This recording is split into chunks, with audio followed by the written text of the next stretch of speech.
Adobe Acrobat, your new foundation. Use PDF spaces to generate a presentation. Grab your docs, your permits, your moves. AI levels up your pitch, gets it in a groove. Choose a template with your timeless cool. Come on now, let's flex those tools. Draft, design, deliver, make it sing. AI builds the deck so you can build that thing. Do that, do that, do that with Acrobat. Learn more at adobe.com/do-that-with-Acrobat. Hay un tema del que casi nunca se habla en nuestras iglesias, un asunto que está presente en toda la Biblia, pero que parece demasiado incómodo para ser predicado desde el púlpito.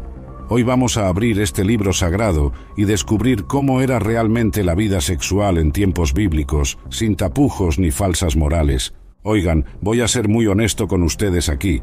Después de tantos años estudiando las Escrituras, hay algo que me llama muchísimo la atención, y es como nosotros, los cristianos modernos, tratamos ciertos temas bíblicos como si fueran bomba nuclear radioactiva. Ustedes saben de qué estoy hablando, ¿verdad? La sexualidad en la Biblia. Ese tema que hace que muchos pastores se pongan colorados como tomate y cambien rápidamente de página cuando están leyendo ciertos pasajes durante el culto. Pero aquí está la cosa, amigos míos. La Biblia no es un libro tímido para nada. Las Escrituras hablan de sexualidad con una franqueza que hasta nos sorprendería hoy en día. Y no estoy hablando de manera vulgar o inmoral, sino de una manera muy natural y realista sobre cómo funcionaban las relaciones íntimas en aquellos tiempos. Miren, cuando nosotros leemos el Antiguo Testamento, especialmente los libros históricos como Génesis, Jueces, Samuel y Reyes, nos encontramos con historias que harían sonrojar a más de uno. Tenemos patriarcas con múltiples esposas, concubinas, historias de violencia sexual, prostitución, incesto y una serie de situaciones que definitivamente no veríamos en una telenovela cristiana. ¿Y saben qué es lo más interesante de todo esto? Que la Biblia no está contando estas historias para escandalizarnos o para promover la inmoralidad. Está mostrándonos la realidad cruda de cómo era la vida en aquellos tiempos, con todos sus altos y bajos, virtudes y vicios. Es como si Dios nos dijera: miren, esta es la humanidad tal como es, sin maquillaje, sin filtros de Instagram, sin edulcorantes artificiales. Y esa honestidad brutal de las Escrituras es precisamente lo que las hace tan confiables históricamente. Ahora, aquí viene algo que me parece fascinante. En nuestra época, donde supuestamente somos muy liberales y abiertos sobre temas sexuales, resulta que somos más pudorosos que los antiguos hebreos para hablar de estos asuntos. ¿No les parece irónico? Los antiguos israelitas hablaban de sexualidad sin tapujos porque era parte natural de la vida. El matrimonio, la procreación, las relaciones íntimas, todo eso era visto como bendición divina, como parte del plan de Dios para la humanidad. Y fíjense en esto que es muy curioso. El primer mandamiento que Dios le da a la humanidad en Génesis 1, versículo 28, no es «no matarás» o «no robarás». El primer mandamiento es «fructificad y multiplicaos». O sea, Dios está diciendo desde el principio: tengan relaciones íntimas, tengan hijos, disfruten de la sexualidad que yo creé. Pero claro, como con todo en la vida, había reglas, había límites, había un marco moral dentro del cual esta sexualidad debía desarrollarse. Y esas reglas no eran caprichosas ni arbitrarias. Tenían propósitos muy específicos relacionados con la salud física, mental, social y espiritual del pueblo de Dios. Entonces, cuando nosotros estudiamos estos temas bíblicos, no podemos hacerlo con la mentalidad del siglo XXI. Tenemos que entender el contexto histórico, cultural y social de aquellos tiempos. Era un mundo completamente diferente al nuestro. Por ejemplo, el matrimonio en aquellos tiempos no era principalmente una cuestión romántica como lo entendemos hoy. Era una alianza económica, política y social entre familias. El amor romántico podía desarrollarse después, pero no era el punto de partida. Y aquí viene algo que va a sorprender a muchos. En el mundo antiguo del Oriente Medio, tener múltiples esposas no era necesariamente señal de lujuria o inmoralidad. Era muchas veces una cuestión de supervivencia económica y social. Imagínense por un momento vivir en una sociedad donde no había sistemas de pensión, donde no había seguridad social, donde las mujeres no podían trabajar fuera del hogar. En ese contexto, estar casada era literalmente una cuestión de vida o muerte para una mujer. Por eso veremos que muchas de las leyes bíblicas sobre matrimonio y sexualidad tenían como objetivo proteger a los más vulnerables de la sociedad, especialmente a las mujeres y a los huérfanos. El matrimonio en tiempos bíblicos, más que amor romántico. Ahora vamos a hablar del matrimonio en la Biblia, y aquí quiero que ustedes se olviden por completo de todo lo que han visto en las películas de Hollywood sobre romance bíblico. La realidad era muy diferente a lo que imaginamos. En primer lugar, el matrimonio en tiempos bíblicos era principalmente una transacción comercial entre familias. Sí, como lo escuchan. No era Romeo y Julieta, no era amor a primera vista, ni nada parecido. Era un contrato muy serio entre el padre de la novia y el futuro esposo o su familia. Miren lo que dice Génesis 29, cuando Jacob quiere casarse con Raquel. No va directamente a pedirle matrimonio a ella como haríamos hoy. Va a hablar con Labán, el padre de Raquel, y le dice: «Dame a mi hija por mujer». Y Labán le responde: «Mejor es que te la dé a ti, y no que la dé a otro hombre». Fíjense que aquí la mujer no tiene voz ni voto en el asunto. Era una práctica normal de aquellos tiempos, aunque suene horrible para nuestros oídos modernos. Pero antes de juzgar muy duramente, tenemos que entender el contexto social de aquella época. Las familias eran unidades económicas de supervivencia. Cuando una hija se casaba, dejaba de ser una carga económica para su familia y pasaba a formar parte de otra familia. Por eso existía lo que se llamaba la dote o el precio de la novia. En Éxodo 22, versículo 16, encontramos una referencia a esto. Si alguno engañare a una doncella que no fuere desposada y durmiere con ella, deberá dotarla y tomarla por mujer. Aquí vemos que había un precio establecido para el matrimonio. Pero no piensen que esto era como comprar una vaca en el mercado. No. Era más bien una compensación a la familia de la novia por la pérdida de su trabajo y su contribución al hogar familiar. Era una forma de seguridad económica para la mujer. Ahora, algo muy interesante es que aunque los matrimonios eran arreglados, esto no significaba que no pudiera desarrollarse amor verdadero entre los esposos. Tenemos ejemplos hermosos en la Biblia de parejas que llegaron a amarse profundamente. Isaac y Rebeca son un ejemplo perfecto. En Génesis 24 vemos que Abraham envía a su siervo Eliezer a buscar esposa para Isaac. Eliezer encuentra a Rebeca, hace todos los arreglos con la familia y solo después Isaac conoce a su futura esposa. Y dice Génesis 24, versículo 67, «Y la trajo Isaac a la tienda de su madre Sara y tomó a Rebeca por mujer y la amó». ¿Ven? Primero se casaron, después se amaron. Era el orden natural en aquellos tiempos. Otro aspecto fundamental del matrimonio bíblico era la pureza sexual antes del matrimonio. Esto era extremadamente importante, especialmente para las mujeres. En Deuteronomio 22 encontramos leyes muy estrictas sobre esto. Si una mujer llegaba al matrimonio sin ser virgen, las consecuencias podían ser terribles. Deuteronomio 22, versículos 20 y 21 dice: «Mas si esto fuere verdad, que no se hubiere hallado virginidad en la joven, entonces la sacarán a la puerta de la casa de su padre, y la apedrearán los hombres de su ciudad, y morirá». Suena brutal para nosotros, pero tenemos que entender que en una sociedad donde el linaje y la herencia eran fundamentales, la pureza sexual garantizaba que los hijos fueran legítimos herederos.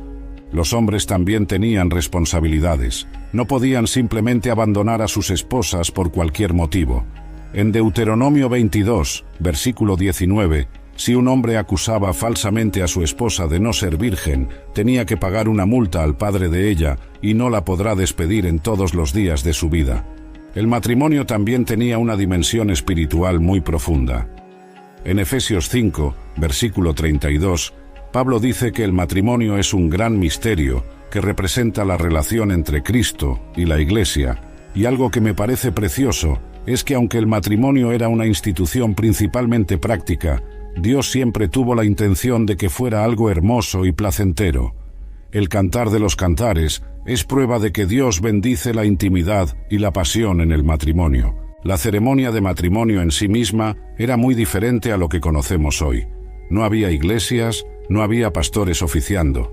Era principalmente una celebración familiar y comunitaria donde se reconocía públicamente la unión. En Juan 2 vemos a Jesús participando en las bodas de Caná, lo cual nos muestra que estas celebraciones podían durar varios días y eran ocasiones de gran alegría y festividad. La poligamia, cuando un hombre tenía varias esposas. Aquí viene un tema que siempre genera mucha polémica y confusión entre los cristianos, la poligamia en la Biblia. Y antes de que alguien se escandalice, déjenme explicarles por qué algunos de los hombres más santos del Antiguo Testamento tenían múltiples esposas. Abraham tenía a Sara como esposa principal, pero también tuvo relaciones con Agar, la sierva egipcia. Jacob se casó con Lea y Raquel, y además tuvo hijos con las siervas Bilha y Zilpa. David tuvo múltiples esposas, y Salomón se fue al extremo con 700 esposas y 300 concubinas, según Primera de Reyes 11, versículo 3. La primera pregunta que surge es, ¿aprobaba Dios la poligamia? Y aquí tenemos que ser muy cuidadosos con la respuesta. La Biblia registra que estos hombres practicaron la poligamia, pero eso no significa necesariamente que Dios la aprobara o la promoviera. Desde el principio, en Génesis 2, versículo 24, vemos el plan original de Dios. Por tanto, dejará el hombre a su padre y a su madre, y se unirá a su mujer, y serán una sola carne. Nota que dice su mujer, en singular, no sus mujeres. Jesús mismo confirma esto en Mateo 19, versículos 3 al 6, cuando dice, ¿no habéis leído que el que los hizo al principio, varón y hembra los hizo? Y dijo, por esto el hombre dejará padre y madre, y se unirá a su mujer, y los dos serán una sola carne. Entonces, si el plan original era la monogamia, ¿por qué Dios permitió la poligamia? Aquí entran varios factores históricos y sociales que debemos considerar. Primero, en el mundo antiguo, tener múltiples esposas era principalmente una cuestión de supervivencia y estatus social. No era tanto sobre lujuria o deseo sexual descontrolado, sino sobre asegurar descendencia, formar alianzas políticas y proveer protección económica a las mujeres. En una sociedad donde las guerras eran constantes y muchos hombres morían jóvenes, quedaban muchas viudas y huérfanas sin protección.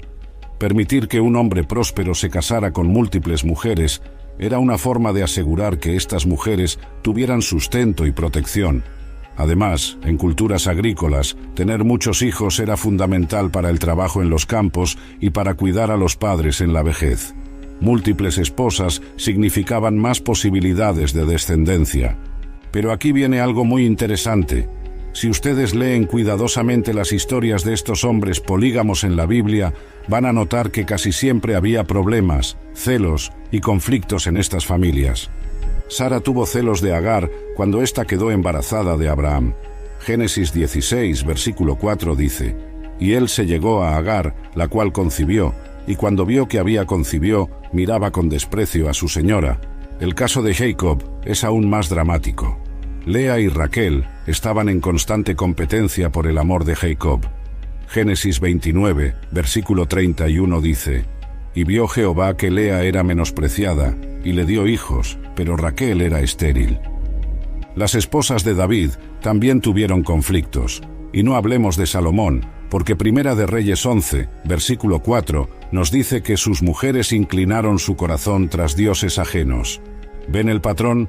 La poligamia trajo más problemas que bendiciones, y creo que esta es una de las formas en que Dios nos enseña, sin predicarnos directamente, nos muestra las consecuencias de alejarnos de su plan original. También hay que considerar que en el Nuevo Testamento, cuando se establecen las cualidades para los líderes de la Iglesia, Pablo especifica en Primera de Timoteo 3, versículo 2, que el obispo debe ser marido de una sola mujer. Esto marca claramente el estándar para la era cristiana. Pero volvamos al Antiguo Testamento. Había también regulaciones específicas sobre cómo tratar a múltiples esposas. En Deuteronomio 21, versículos 15 al 17, encontramos leyes sobre los derechos de herencia cuando un hombre tiene hijos de diferentes esposas. La ley especificaba que no se podía favorecer al hijo de la esposa amada sobre el hijo de la esposa menos querida cuando se trataba de la herencia del primogénito. Esto muestra que aunque Dios permitía la poligamia, establecía protecciones para evitar injusticias. En el caso de las concubinas, que veremos en el próximo capítulo, la situación era aún más compleja. Pero aquí quiero dejar claro algo importante. El hecho de que la Biblia registre estas prácticas no significa que las esté recomendando para nosotros hoy. La Biblia es un libro honesto que nos muestra la humanidad como realmente es, con todas sus imperfecciones y complicaciones. Y a través de estas historias aprendemos tanto de los aciertos como de los errores de quienes nos precedieron, las concubinas, esposas de segunda clase. Ahora llegamos a un tema que definitivamente no van a escuchar en la escuela dominical, las concubinas. Y aquí necesito que pongan mucha atención, porque este era un aspecto muy real de la vida en tiempos bíblicos. Una concubina era básicamente una esposa de segunda clase. Tenía relaciones íntimas con el señor de la casa, podía tener hijos con él, pero no tenía el mismo estatus legal ni social que una esposa legítima.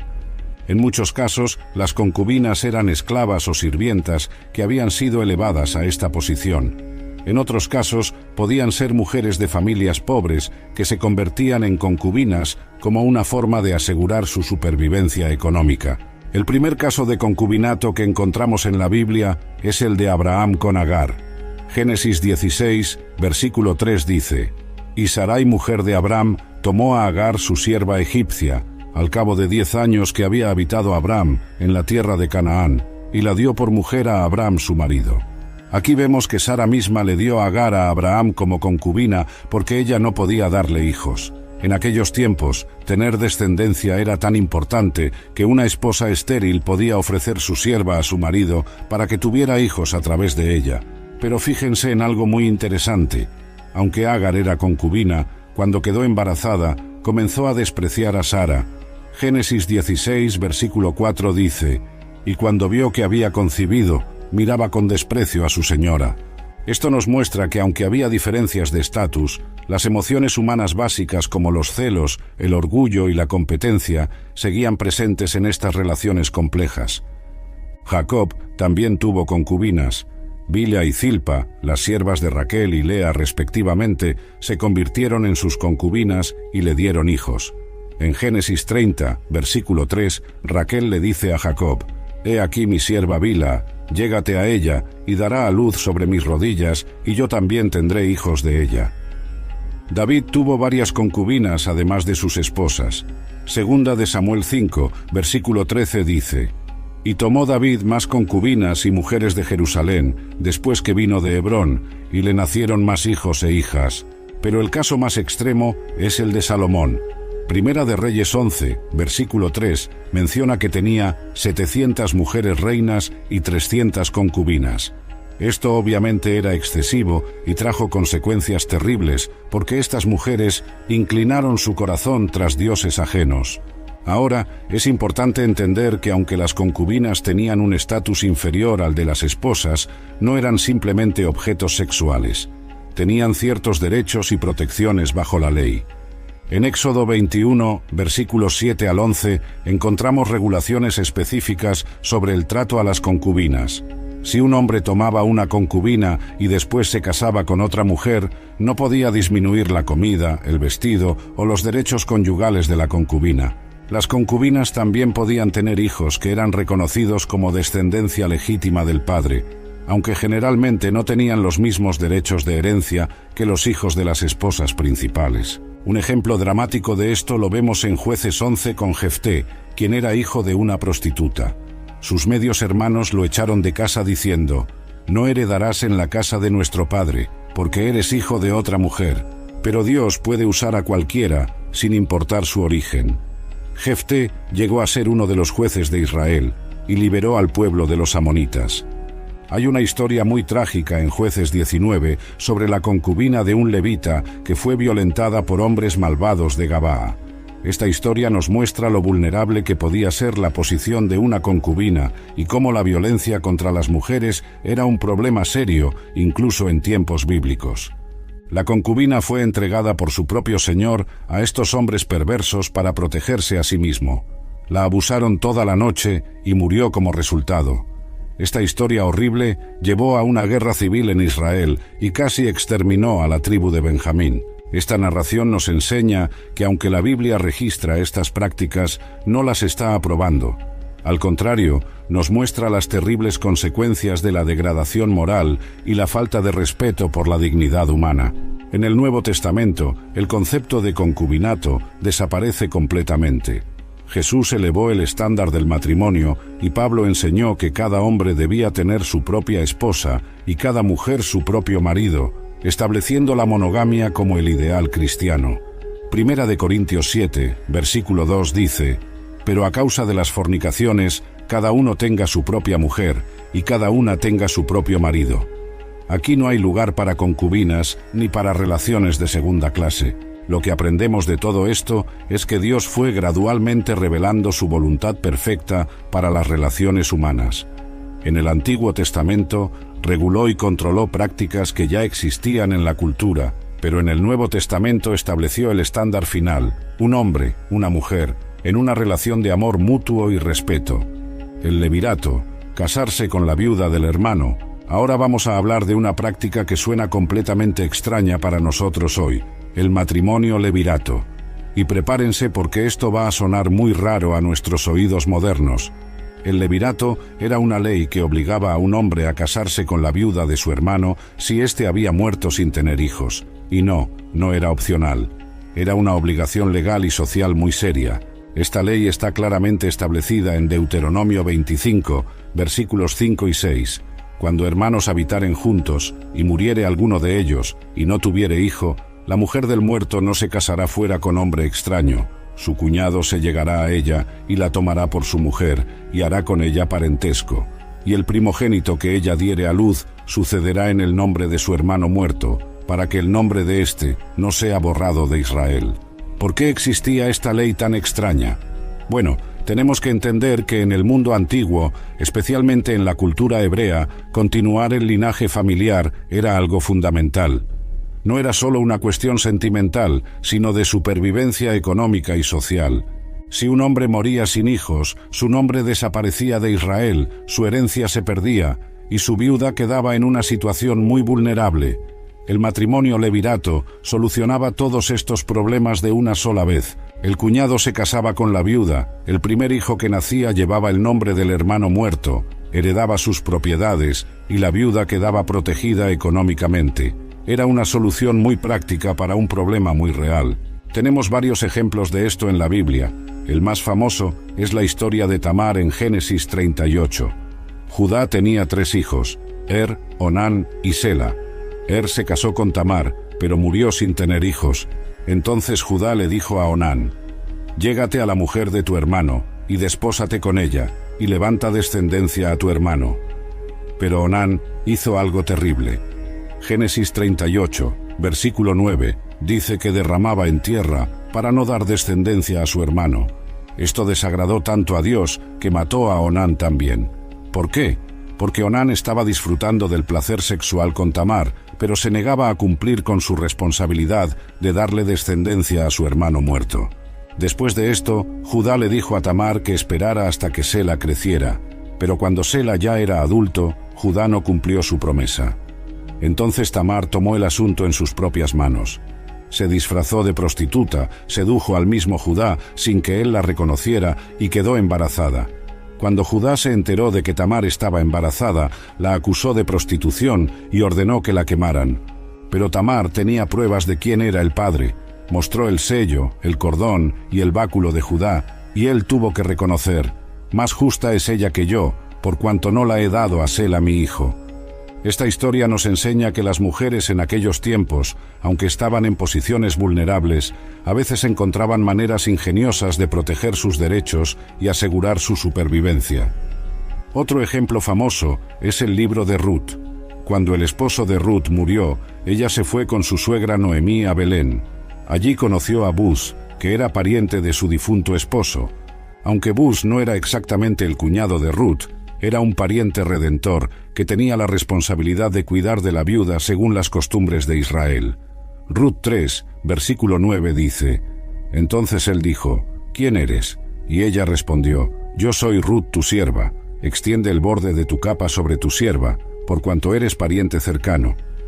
Esta frase, «extiende el borde de tu capa», era una forma cultural de proponer matrimonio. Ruth estaba pidiendo a Boaz que cumpliera con su responsabilidad como pariente redentor. Boaz aceptó, pero había un pariente más cercano que tenía el primer derecho. En una escena muy interesante en Ruth 4, Boaz va a la puerta de la ciudad y negocia con este pariente más cercano. Cuando el otro pariente se entera de que también tendría que casarse con Ruth para redimir la propiedad, se niega diciendo: «No puedo redimir para mí, no sea que dañe mi heredad».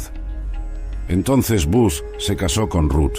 De esta unión nació Obed, que fue padre de Isaí, que fue padre de David.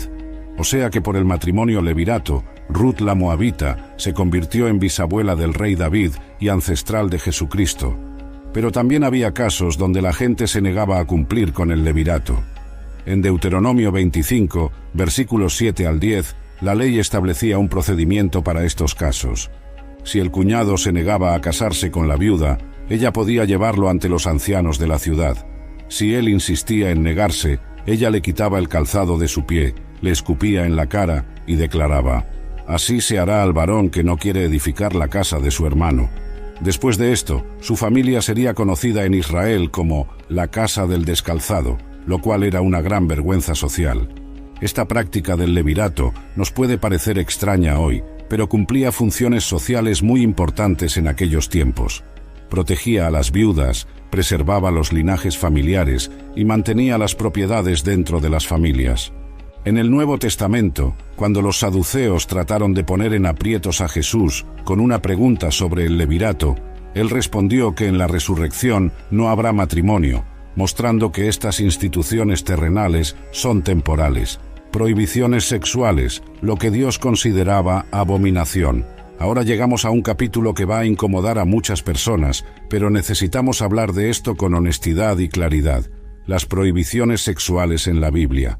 Y aquí no vamos a andarnos con rodeos ni con eufemismos. El libro de Levítico, especialmente el capítulo 18, es como un manual completo de lo que Dios considera abominable en términos de sexualidad.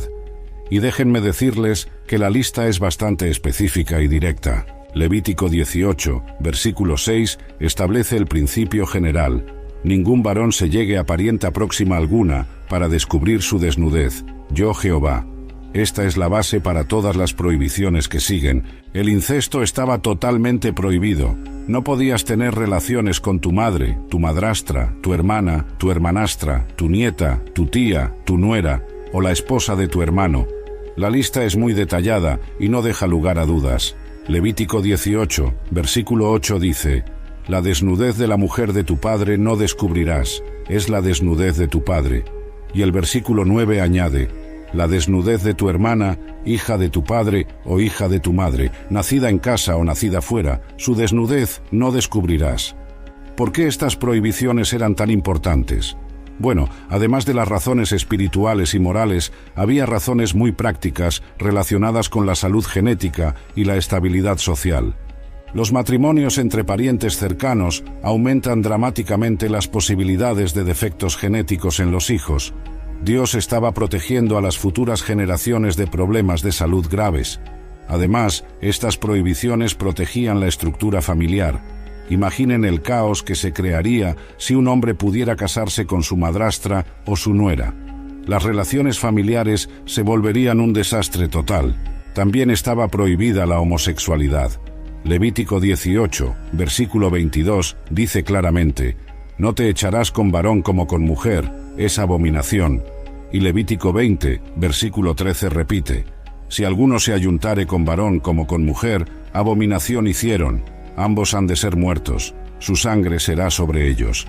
Sé que este es un tema muy controversial en nuestros días, pero tenemos que ser honestos sobre lo que dice la Biblia. No podemos cambiar las palabras para que se ajusten a nuestras preferencias culturales modernas. El bestialismo también estaba estrictamente prohibido. Levítico 18, versículo 23 dice: «Ni con ningún animal tendrás ayuntamiento amancillándote con él, ni mujer alguna se pondrá delante de animal para ayuntarse con él. Es perversión». La prostitución era condenada, especialmente la prostitución sagrada que era común en los cultos paganos. Deuteronomio 23, versículo 17 dice: «No habrá ramera de entre las hijas de Israel, ni habrá sodomita de entre los hijos de Israel». El adulterio era considerado tan grave que la pena era la muerte tanto para el hombre como para la mujer. Levítico 20, versículo 10, establece: si un hombre cometiere adulterio con la mujer de su prójimo, el adúltero y la adúltera indefectiblemente serán muertos. También había prohibiciones específicas sobre tener relaciones durante la menstruación de la mujer. Levítico 18, versículo 19 dice: y no te llegarás a la mujer para descubrir su desnudez mientras esté en su impureza menstrual. Esto no era porque Dios considerara que la menstruación fuera pecaminosa o sucia en sí misma. Era una cuestión de salud y pureza ritual. En aquellos tiempos, sin conocimiento médico moderno ni condiciones sanitarias adecuadas, esto podía prevenir infecciones y enfermedades. Una práctica particularmente horrible que estaba prohibida era el sacrificio de niños. Levítico 18, versículo 21 dice: y no des hijo tuyo para ofrecerlo por fuego a Moloc, no contamines así el nombre de tu Dios, yo Jehová. Este versículo está en medio de las prohibiciones sexuales porque muchas veces estos sacrificios infantiles estaban conectados con rituales sexuales paganos. Era una práctica abominable que combinaba violencia, idolatría y perversión sexual. Ahora, alguien podría preguntar: ¿por qué Dios era tan estricto con estas cosas? ¿Por qué no era más tolerante y progresivo? La respuesta es que Dios conoce perfectamente las consecuencias de estas prácticas. No prohíbe cosas para fastidiarnos o limitarnos, sino para protegernos de daños físicos, emocionales, sociales y espirituales. Cada una de estas prohibiciones tenía propósitos específicos: proteger la salud física, mantener la estabilidad familiar, preservar la identidad del pueblo de Dios y prevenir la degradación moral que llevaba a la destrucción social. Las naciones paganas que rodeaban a Israel practicaban muchas de estas abominaciones y por eso fueron destruidas.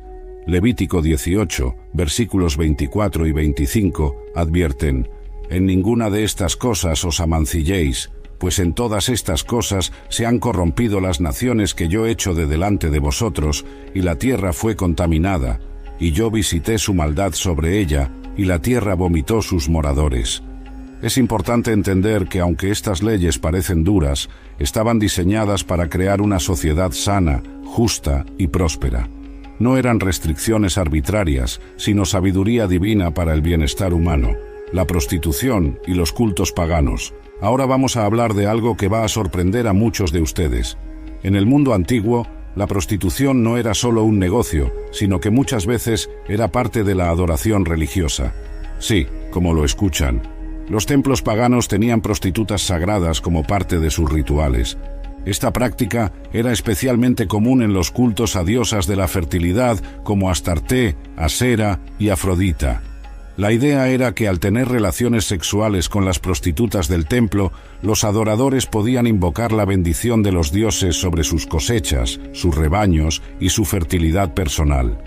En los templos de Afrodita en Corinto, por ejemplo, había más de 1000 prostitutas sagradas según los historiadores antiguos.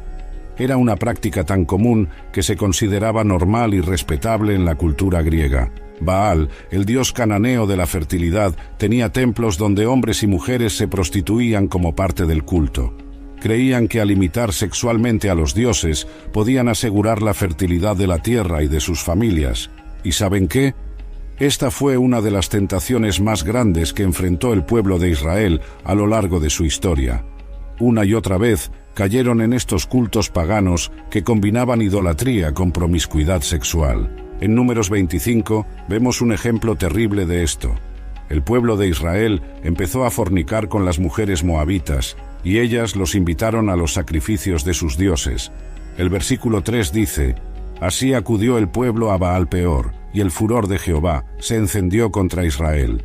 Esta combinación de idolatría e inmoralidad sexual enfureció tanto a Dios que envió una plaga que mató a 24.000 israelitas. Solo se detuvo cuando Finés, el sacerdote, mató a un israelita que había llevado una madianita a su tienda delante de todo el pueblo. El problema era que estos cultos sexuales no solo corrompían la adoración del pueblo de Dios, sino que también degradaban completamente la sexualidad humana. en lugar de ser una expresión sagrada de amor entre esposos, se convertía en un acto religioso mecánico y despersonalizado. Los profetas del Antiguo Testamento constantemente denunciaron estas prácticas. Jeremías 2, versículo 20 dice: «Porque desde muy atrás rompiste tu yugo y tus ataduras, y dijiste, no serviré».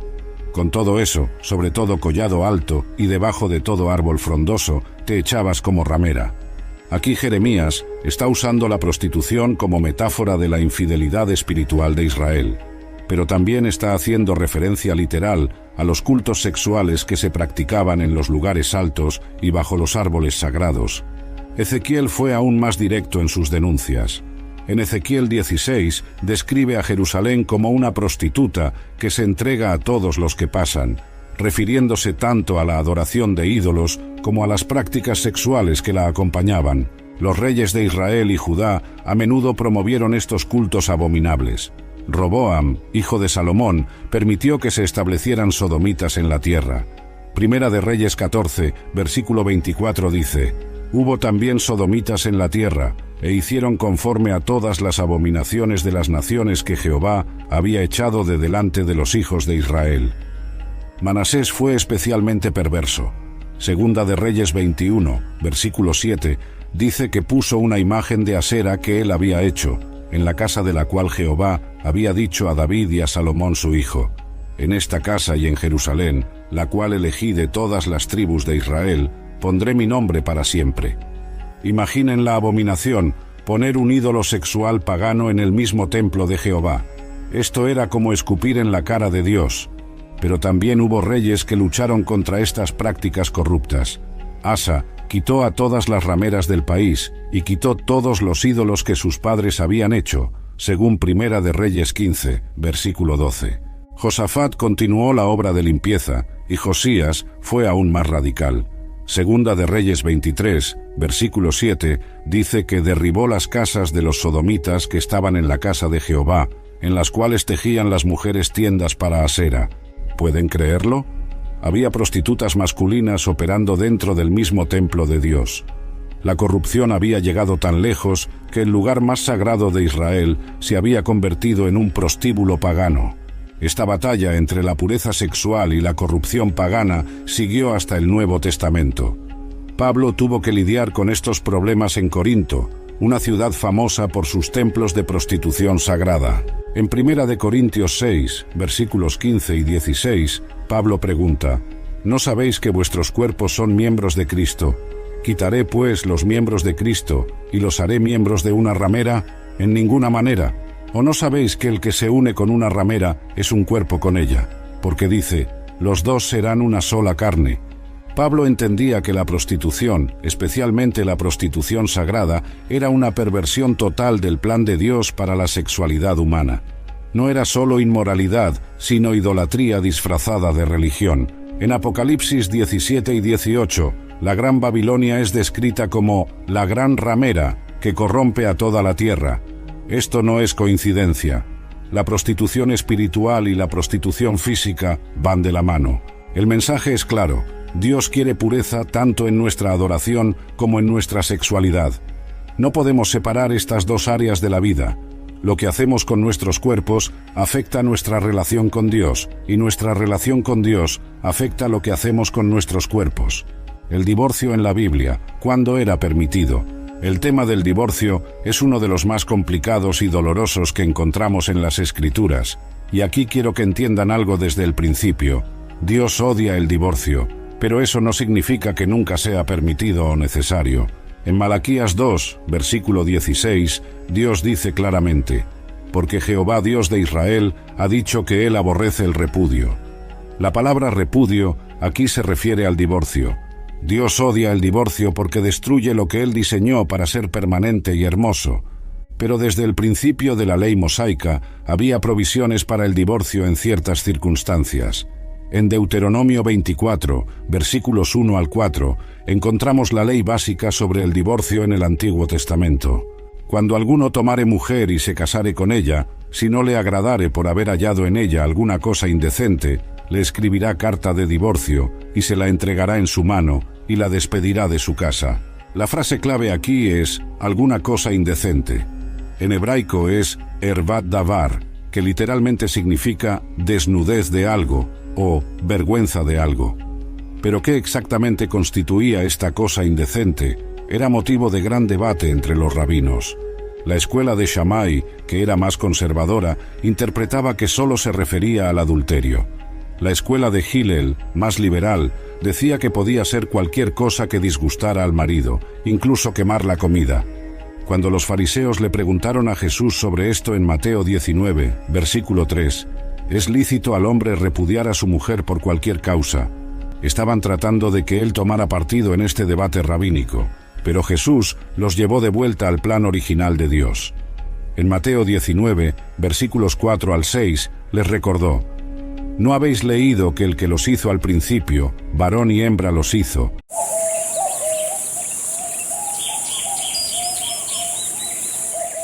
As a chef, I know flavor doesn't begin in the kitchen. It begins on the land. And Westhome's nature-led Australian Wagyu is a story written in the landscape of Northern Australia. Cooking is storytelling, and Westhome Wagyu carries a story of Northern Australia itself, raw, powerful, and deeply authentic. It's a testament to the passion and care raised in the rhythm of Northern Australia. I'm Chef Maylin from 88 Club in Los Angeles, and I invite you to visit westhome.com/Maylin to learn more and taste a story only Westhome nature-led Australian Wagyu can tell. That's westhome.com/MEILIN. Y dijo: por esto el hombre dejará padre y madre, y se unirá a su mujer, y los dos serán una sola carne. Así que no son ya más dos, sino una sola carne. Por tanto, lo que Dios juntó, no lo separe el hombre. Los fariseos insistieron: ¿por qué, pues, mandó Moisés dar carta de divorcio y repudiarla? Y aquí viene la respuesta clave de Jesús en el versículo 8. Por la dureza de vuestro corazón, Moisés os permitió repudiar a vuestras mujeres, mas al principio no fue así. ¿Ven lo que está diciendo Jesús? El divorcio no era parte del plan original de Dios. Fue una concesión debido a la dureza del corazón humano. Era mejor regular el divorcio que permitir que los hombres simplemente abandonaran a sus esposas sin ninguna protección legal. Pero entonces Jesús establece una nueva regla más estricta en el versículo 9. Y yo os digo que cualquiera que repudia a su mujer, salvo por causa de fornicación, y se casa con otra, adultera, y el que se casa con la repudiada, adultera.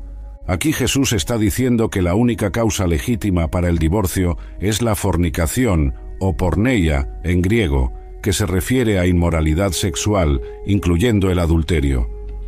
Pablo añade otra causa en 1 Corintios 7, versículos 12 al 15. Si un cónyuge no creyente abandona al creyente, el creyente queda libre. Pero si el incrédulo se separa, sepárese, pues no está el hermano o la hermana sujeto a servidumbre en semejante caso, sino que a paz nos llamó Dios. Esto se conoce como el privilegio paulino, y se refiere a situaciones donde la diferencia religiosa hace imposible la convivencia matrimonial. Ahora, es importante entender que aunque estas eran las únicas causas oficiales para el divorcio, en la práctica había situaciones donde el divorcio era prácticamente inevitable, aunque no fuera técnicamente legal.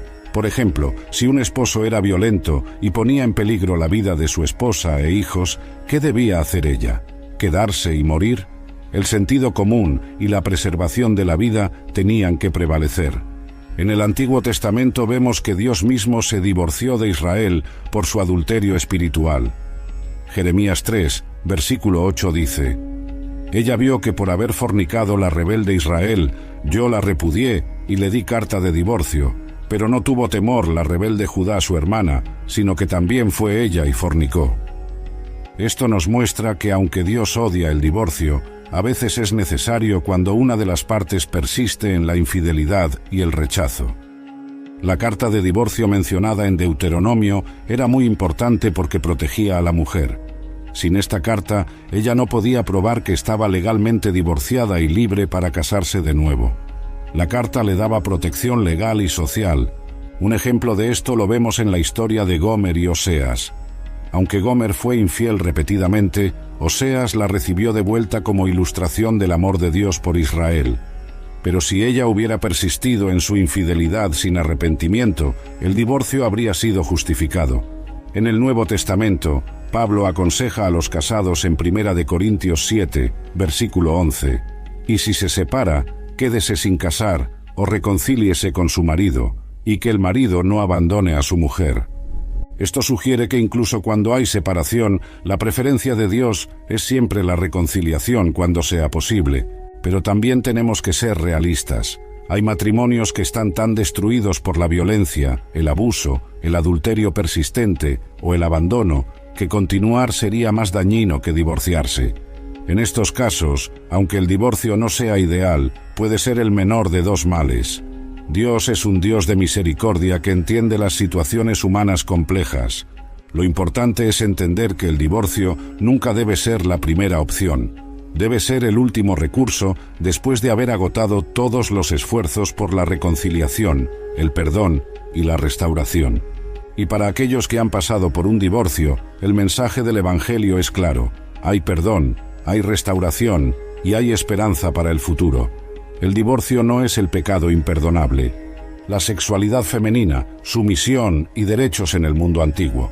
Llegamos ahora a un tema que definitivamente va a generar debate: el papel de la mujer en la sexualidad bíblica. Y aquí necesito que entiendan algo fundamental desde el principio. La situación de las mujeres en el mundo antiguo era muy diferente a lo que conocemos hoy. En el contexto del antiguo Oriente Medio, las mujeres eran consideradas propiedad de sus padres primero y de sus esposos después. Esto suena horrible para nuestros oídos modernos, pero era la realidad social y económica de aquellos tiempos. Sin embargo, y esto es muy importante, la Biblia constantemente eleva el estatus de la mujer por encima de lo que era normal en las culturas circundantes. Aunque no llegó inmediatamente al ideal que vemos en el Nuevo Testamento, fue moviendo gradualmente hacia una mayor dignidad y respeto por las mujeres.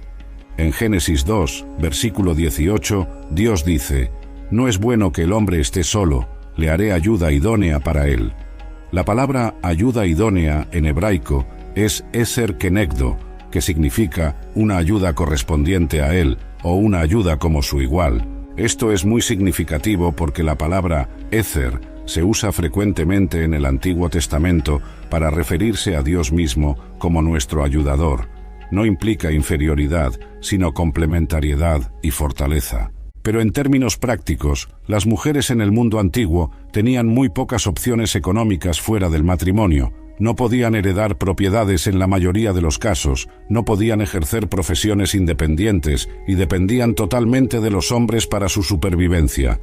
Por eso las leyes bíblicas sobre sexualidad, aunque parezcan restrictivas desde nuestra perspectiva moderna, estaban diseñadas para proteger a las mujeres en una sociedad que fácilmente podía explotarlas y abandonarlas. La virginidad antes del matrimonio era extremadamente importante para las mujeres, no por razones morales únicamente, sino porque una mujer que no era virgen tenía muy pocas posibilidades de encontrar esposo, y sin esposo no tenía futuro económico seguro. En Deuteronomio 22, versículos 13 al 21, encontramos leyes detalladas sobre este tema. Si un hombre acusaba a su esposa de no haber sido virgen al casarse, los padres de ella podían presentar evidencia de su virginidad ante los ancianos de la ciudad. Si la acusación era falsa, el hombre tenía que pagar una multa al padre de la mujer y no la podrá despedir en todos los días de su vida. Si la acusación era verdadera, las consecuencias para la mujer eran severas. Pero aquí hay algo muy interesante. La ley requería evidencia real, no solo la palabra del esposo. Esto protegía a las mujeres de acusaciones maliciosas de esposos que simplemente querían deshacerse de ellas. En cuanto a los derechos sexuales dentro del matrimonio, la Biblia reconoce que las mujeres también tienen necesidades y derechos. En 1 Corintios 7, versículo 4, Pablo dice: «La mujer no tiene potestad sobre su propio cuerpo, sino el marido, ni tampoco tiene el marido potestad sobre su propio cuerpo, sino la mujer». Este versículo establece una reciprocidad sexual que era revolucionaria para su tiempo. No solo la mujer debe satisfacer a su esposo, sino que el esposo también debe satisfacer a su esposa. En Éxodo 21, versículos 10 y 11, encontramos que incluso las concubinas tenían derecho a su comida, su vestido y el deber conyugal. Si el esposo no proveía estas 3 cosas, ella podía irse libre sin pagar rescate. El deber conyugal aquí se refiere específicamente a las relaciones íntimas. Esto significa que era reconocido legalmente que las mujeres tenían derechos sexuales que debían ser respetados. Había también protecciones específicas para las mujeres durante ciertos periodos.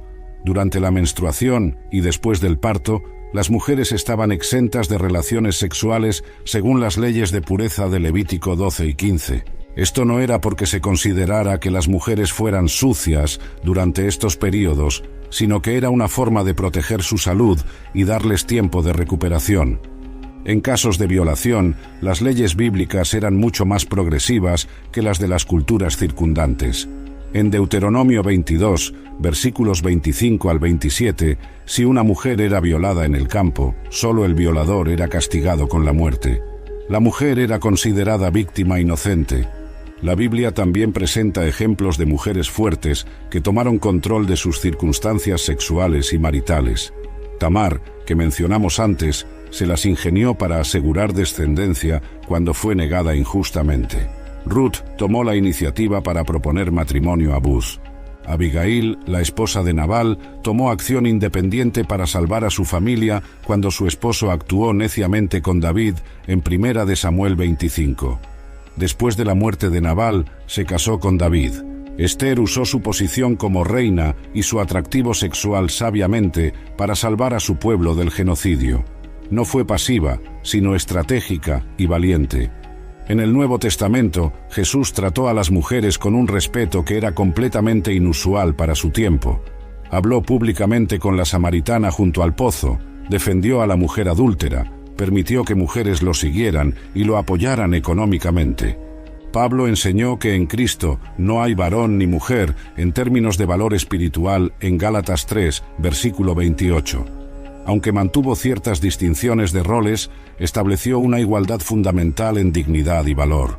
Es importante entender que aunque la Biblia refleja las limitaciones culturales de su tiempo en algunos aspectos, constantemente empuja hacia mayor justicia, respeto y dignidad para las mujeres. El principio subyacente es que tanto hombres como mujeres son creados a imagen de Dios, tienen igual valor ante Él y merecen ser tratados con amor, respeto y dignidad en todas las áreas de la vida, incluyendo la sexualidad. Después de este recorrido por la sexualidad bíblica, estoy seguro de que muchos de ustedes están pensando, ¿y ahora qué hacemos con toda esta información? Es una pregunta válida, porque estudiar estos temas no es solo un ejercicio académico, sino que debe llevarnos a conclusiones prácticas para nuestras vidas. Primero, creo que este estudio nos enseña la importancia de la honestidad bíblica. Las Escrituras no nos presentan una versión edulcorada y romantizada de la vida, sino que nos muestran la humanidad tal como es, con todos sus triunfos y fracasos, virtudes y vicios. Esto me da mucha confianza en la veracidad histórica de la Biblia. Si los autores bíblicos hubieran estado inventando historias para impresionarnos, nunca habrían incluido relatos tan crudos y problemáticos como los que hemos estudiado. Segundo, vemos que Dios es paciente con la humanidad. No impuso inmediatamente su estándar perfecto, sino que fue educando gradualmente a su pueblo, regulando prácticas culturales existentes mientras los dirigía hacia su ideal. Esto me enseña que Dios entiende nuestras limitaciones y trabaja con nosotros donde estamos, aunque su objetivo siempre es llevarnos a donde Él quiere que estemos. Tercero, aprendemos que las leyes sexuales de Dios no son restricciones arbitrarias, sino protecciones sabias. Cada prohibición tenía propósitos específicos: proteger la salud física, mantener la estabilidad familiar, preservar la justicia social y promover el bienestar espiritual. Esto es muy relevante para nuestros días, cuando vemos los problemas que la revolución sexual moderna ha traído: enfermedades de transmisión sexual, embarazos no deseados, familias destruidas, explotación sexual. Podemos entender mejor por qué Dios estableció ciertos límites. Cuarto, la Biblia nos enseña que la sexualidad es un regalo hermoso de Dios que debe ser disfrutado dentro del contexto apropiado. No es algo sucio o vergonzoso, sino una bendición divina cuando se vive según el diseño del Creador. El Cantar de los Cantares celebra la pasión y el amor romántico. El primer mandamiento a la humanidad fue: fructificad y multiplicaos. Claramente, Dios diseñó la sexualidad para ser placentera y satisfactoria. Quinto, vemos la importancia de proteger a los vulnerables. Muchas de las leyes bíblicas estaban específicamente diseñadas para proteger a mujeres, niños, extranjeros y pobres de la explotación sexual. En nuestros días, esto significa que debemos luchar contra la trata de personas, la pornografía que explota a mujeres y niños, el abuso sexual infantil y todas las formas de coerción sexual. Sexto, aprendemos que el matrimonio es más que un contrato romántico. Es una institución fundamental para la estabilidad social, la crianza de hijos, el cuidado mutuo y la representación del amor de Dios por su pueblo. Esto no significa que todas las personas deban casarse, pero sí significa que debemos tomar el matrimonio en serio y no tratarlo como algo desechable cuando se vuelve difícil. Séptimo, vemos que el perdón y la restauración son posibles incluso después de fallas sexuales graves. David cometió adulterio y asesinato, pero encontró perdón. Rahab era prostituta, pero se convirtió en ancestral de Jesús. La mujer samaritana había tenido 5 esposos, pero Jesús la usó como evangelista. Esto significa que no importa qué errores hayamos cometido en el pasado, siempre hay esperanza de redención y un nuevo comienzo con Dios. Octavo, aprendemos que debemos ser cuidadosos de no imponer nuestras normas culturales sobre el texto bíblico. Algunas prácticas que nos parecen extrañas o inaceptables hoy eran normales y hasta necesarias en aquellos contextos. Esto no significa que todo vale, pero sí significa que debemos estudiar cuidadosamente el contexto histórico antes de hacer juicios sobre las prácticas bíblicas. Noveno, vemos que la educación sexual honesta y bíblica es importante. Si no hablamos de estos temas en nuestras iglesias y hogares, nuestros jóvenes van a recibir su educación sexual de fuentes que no reflejan los valores del reino de Dios. Finalmente, este estudio me confirma que los principios bíblicos son eternos, aunque las aplicaciones específicas pueden variar según el contexto cultural. El amor, el respeto, la fidelidad, la pureza, la protección de los vulnerables, la responsabilidad mutua. Estos principios son relevantes en cualquier época. Al final del día, creo que la sexualidad bíblica nos enseña que somos seres integrales, cuerpo, alma y espíritu, y que lo que hacemos con nuestros cuerpos afecta profundamente nuestro bienestar espiritual y emocional. Dios nos creó como seres sexuales porque nos ama y quiere que experimentemos la plenitud de la vida humana. Pero como cualquier regalo poderoso, la sexualidad debe ser manejada con sabiduría, respeto y responsabilidad. Mi oración es que este estudio nos ayude a tener conversaciones más honestas, más informadas y más llenas de gracia sobre estos temas tan importantes en nuestras familias e iglesias. Porque al final, la verdad nos hará libres, y esa libertad incluye una sexualidad sana y bendecida por Dios.